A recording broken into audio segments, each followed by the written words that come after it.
Number of viewers for WNBA games that Caitlin Clark is not in is like 3 to 4 million. When she's in the game, when it's her game playing, it's like 17 million. Yeah. Well, I also look at the attendance in the arena. Yes. It's 8 to 10,000 everywhere else. Caitlin Clark, 17, 18,000. Yep. Without Caitlin Clark, the WNBA is struggling to make it through the semifinals and finals, and things are not looking good. Growth of the game speaks for itself, but it's also in the numbers. Just look at the difference in All-Star votes compared to last year. Asia Wilson led with just under 100,000 votes, and this year Caitlin Clark is leading with a little over 700,000. What a difference a year made. The WNBA is currently suffering greatly and is finally discovering the Caitlin Clark effect, since games without Caitlin Clark have much less spectators. Caitlin's departure, do we think that these new WNBA fans are going to stick around for the rest of the playoffs? The Liberty Aces series might be one that draws some numbers. The disparity between 1.8 million and around 400,000 is wild, especially with football season being in full swing. This kind of issue would not have arisen if the WNBA had been wiser and forbidden referees from ambushing her. Because it's not the same as watching Caitlin Clark, supporters are now refusing to watch games. Look into this.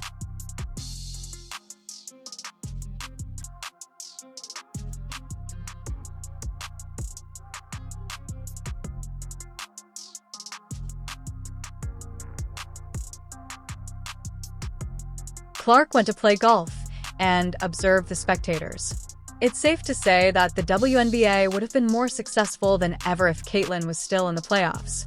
All the women that have been calling for the equality, and now that there is the chance for them to start getting paid more because the exposure's up. Because it's her, you have people like, what's her name, Jamelia Hill or what? I can't stand her. Yeah. You got these women who are coming on here and they're saying it's because. Throughout her season, Caitlin encountered numerous difficulties. Analysts, journalists, and fans are doing everything they can to undermine her. However, Caitlin dominated the league and consistently kept her composure in press conferences and on the floor in a challenging setting. Caitlin lost her temper. This is how experts and fans appeared, attempting to undermine this generational brilliance by making every possible excuse. I don't know if I'm going to put Caitlin Clark on the USA team. If we put Caitlin Clark on the roster, we're going to get tens or even hundreds of millions of fans to watch our game. And we sell out every game, even our exhibition game. Those things just don't matter. Women's basketball has never been about millions of people watching or selling out arenas. Come on now, give me some good reasons. Caitlin Clark just scored 30 points, 8 rebounds, 6 assists in front of 20,000 people. And in that game, she tied the rookie record with 7 made 3-pointers. I just don't see how those stats are important. I mean, she missed USA tryouts in April. Yeah, that's because she was playing for a college national championship. She couldn't do anything about that. That's not her fault. I'm just saying she could have been at USA tryouts if she actually took. Caitlin Clark had already enthralled the entire basketball world during her time as a student at the University of Iowa before making her indisputable imprint on the WNBA. Not only were her NCAA performances outstanding, but they also revolutionized college basketball. Known for her long three-point shooting and scoring explosions, Clark frequently produced astounding performances that left coaches, spectators, and analysts dumbfounded. But now that Caitlin Clark is out, and again, like I said, she brought a whole new fan base. And I'm not going to say it was one race or another or one type of person. I believe that all different types of people really started embracing Caitlin Clark. Female, male, black, white, young, old. Caitlin Clark is just a superstar. That's what happens when you have a star in a... Then, Caitlin entered the league as a star, and it was obvious that she would never let anyone down. Fans who had followed her from Iowa were eager to see how she would do at the professional level, and they weren't let down. Every time she took the court, she put on a show that validated the excitement around her entry into the WNBA. This season, they were the most watched team in the league. An average of viewership, 1.1 million viewers each game in the regular season. Other games listed to this paled in comparison, drawing just about 394,000 viewers on average. Beyond the numbers, Caitlin's capacity to uplift those around her was what really made her stand out. Individual dominance is one thing, but Clark continuously improved her teammates. She was able to create opportunities that many other players would just miss thanks to her court vision. Additionally, she led the Fever to a number of significant victories during the season because to her leadership on the floor. She was frequently the person her team looked to in crucial situations, even as a rookie, and she nearly always delivered. It became evident that Caitlin Clark was more than just a talented young athlete. She was already among the WNBA's most important players. She attracted an unparalleled amount of media and fan attention to her games. Additionally, the WNBA saw right away that Clark could become the league's spokesperson.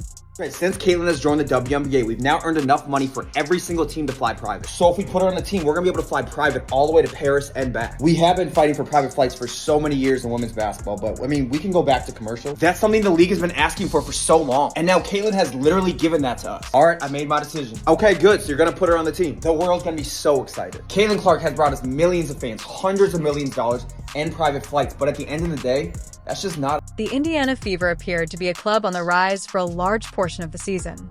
With Clark in charge, the Fever had all the makings of a club that could go far in the playoffs.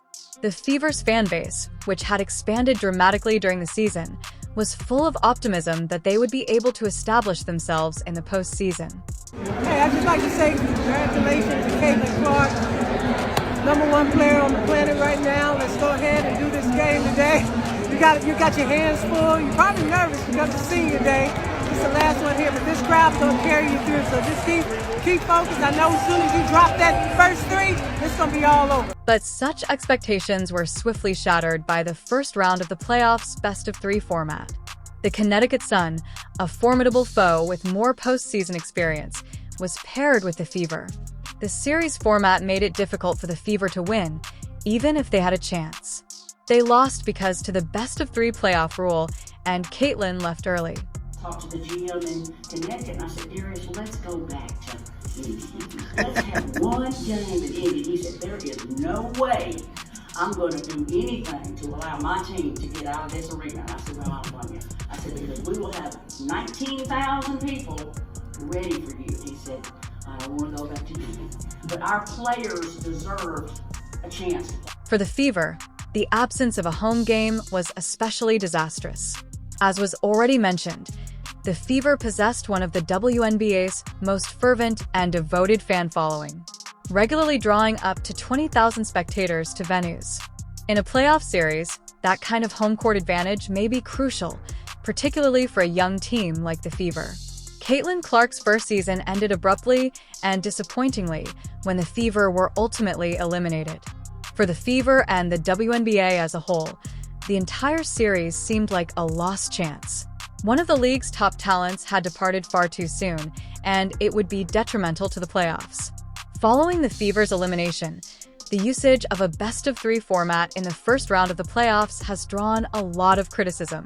The WNBA, which has been working to expand its fan base and boost viewership, lost a significant chance to present one of its top players on the greatest stage.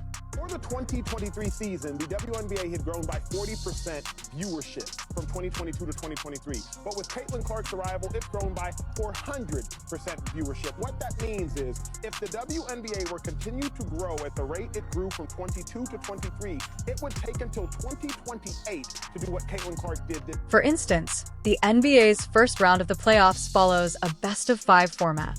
As a result, teams have more time to adapt, bounce back from early setbacks, and develop drama over a series. However, that kind of dramatic buildup is not possible in the WNBA due to its shorter playoff series. It is possible for a best-of-3 series to end before it ever starts. And the Fever WNBA, which is still attempting to take a bigger chunk of the sports scene, experienced precisely that. Creating as many marquee moments as you can is crucial. The Fever might have had the opportunity to change things, to return a play in front of their home fans in Indiana and continue the Caitlyn Clark show for a few more games. Rather, they were eliminated after just 2 games. They also took a sizable chunk of the WNBA's playoff viewership with them. Things that this group accomplished that, a lot of people probably didn't think was possible, one, to start the season, and 2, after the start we had to the season. So, yeah, it'll definitely be probably a little weird for me over the course of the first couple weeks, and then I'm sure I'll get bored and pick up a basketball again, so.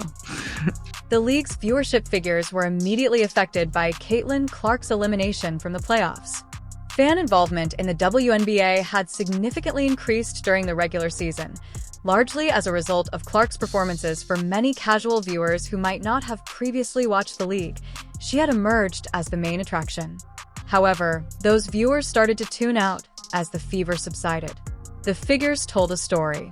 Even big matches with other celebrities like A'ja Wilson and Breanna Stewart were unable to sustain the same level of public excitement, and viewership for the games after Clark's departure drastically declined. They were keeping an eye out for Caitlin Clark, and their enthusiasm diminished in her absence. Noise that I don't really listen to, honestly, because I'm in season. I have other things that we need to worry about than what other people have to say. I have a scout, I have 11 other minds on my team and in my locker room that we got to make sure that we're on the same mindset. So I really can't give you the best answer on that because I really don't pay any attention to it. The WNBA should take note of the decline in viewership that followed Clark's departure. Clark had given the league a much-needed boost since it has long struggled to compete with other major sports leagues in terms of media attention and broadcast ratings. The league had benefited greatly from her ability to attract fans via both her on-court performances and her expanding media presence. However, the WNBA had to deal with its smaller niche audience once more after her departure. Hey, I'd just like to say congratulations to Caitlin Clark, #1 player on the planet right now. Let's go ahead and do this game today. You got your hands full. You're probably nervous because it's senior day. It's the last one here, but this crowd's gonna carry you through. So just keep focused. I know as soon as you drop that first three, it's gonna be all over. Losing a single player isn't the only reason for this decline in viewing. It has to do with losing the momentum Clark had accumulated over the course of the season. This momentum was vital for the WNBA. The league has been improving in recent years, gradually growing both its fan base and media coverage. However, the abrupt passing of one of its biggest performers and the ensuing decline in fan enthusiasm have demonstrated how fragile that momentum can be. I feel like after the break, I still don't think she's dominating, but she's a different player than she was in the first half of the season. Caitlin has been the target of hate speech from the media for a large portion of the season. However, neither the media nor the WNBA itself fully understood the magnitude of the Caitlin Clark impact until she was eliminated from the playoffs. Viewership skyrocketed when Clark was playing. Social media was ablaze with clips of her best moments as people watched her play. However, there was a noticeable change when she wasn't playing. Caitlin Clark is box office. She is a star. But you've known they were coming for you when you were waving your hands in your face to mock Caitlin Clark when you were beating her for the national championship. And so you knew they were going to come for you.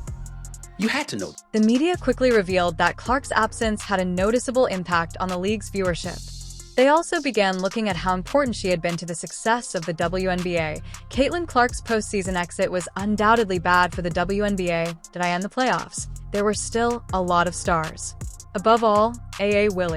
Wilson, a two-time MVP and one of the league's most potent players, had led the Aces to the playoffs once more and was looking to add another championship to her already stellar resume. Despite Wilson's exceptional talent and leadership, she was unable to replicate the same number of supporters and viewers to Clark's involvement in the league. Wilson is not being disparaged by this. Although she is still regarded as one of the greatest players in the world and is adored by WNBA fans, Clark's appeal has become increasingly distinctive. At that point, some of us felt like maybe she hadn't proved it in the WNBA, but at this point, she certainly. Wilson has long been regarded as one of the WNBA's star players, and her postseason performances were nothing short of amazing. Even though Wilson was performing at a high level, there wasn't the same sense of enthusiasm surrounding the playoffs as there had been when Clark was still in the running. This illustrates the various kind of attractiveness that players may possess. Wilson is unquestionably a star, but Clark had a way of enthralling both casual viewers and ardent basketball fans, giving fresh vitality and interest to the game in ways that few players ever had. Bad guys say, me and you, we were talking about this girl, Caitlin Clark. Oh, let me throw this out. By the way, anybody didn't think she was going to be successful or not play. It was just that we felt the other players in the W deserve shine. After her team's early elimination from the playoffs, Caitlin Clark decided to take a long vacation from basketball, which is one of the most important parts of her narrative. Following a demanding season marked by ongoing physical and mental difficulties, Clark declared that she would be taking a more than 200-day break from the game. She has the opportunity to rest, heal, and concentrate on her health during this respite. However, it also begs the question of what Clark and the WNBA will do next. After what has surely been one of the most hectic times in her life, Clark sees this pause as a chance to refuel. Being thrown into the limelight at any athlete can suffer at such a young age. Additionally, Clark's need for relaxation makes sense given the pressure of being one of the league's top players. The challenges of being a professional athlete, especially one who is under as much attention and pressure as Clark, are reflected in her choice to withdraw from the game. Basketball has really consumed my life for a year, so I feel like it'll be good for me to kind of reflect back on everything that's happened. Like, I feel like I didn't even have time to really reflect on my college career because it ended so fast. I feel like taking some time to myself and really enjoying that and reflecting. For the WNBA. But Clark's absence is a major setback. Her performances had given the league a surge of momentum, and there's a serious chance of losing that momentum if she stays out of the picture for a long time.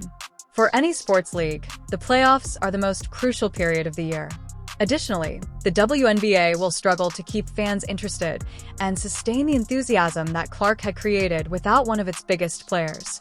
Third or fourth in betting odds on being MVP of the WNBA. These people are so disrespectful and so unknowledgeable and so stupid that it gives women's basketball a bad. The WNBA's reliance on particular stars to boost viewership has been shown by Clark's departure, and if the league wants to maintain growth in the upcoming years, it will need to broaden its appeal. The WNBA's ability to provide its fans with excitement and talent as a whole, rather than just individual players, will determine the league's destiny. We are all aware that Caitlin will be missed, and we are eager for her to return to the game. Please subscribe and leave a like if you liked it. There are more videos displayed.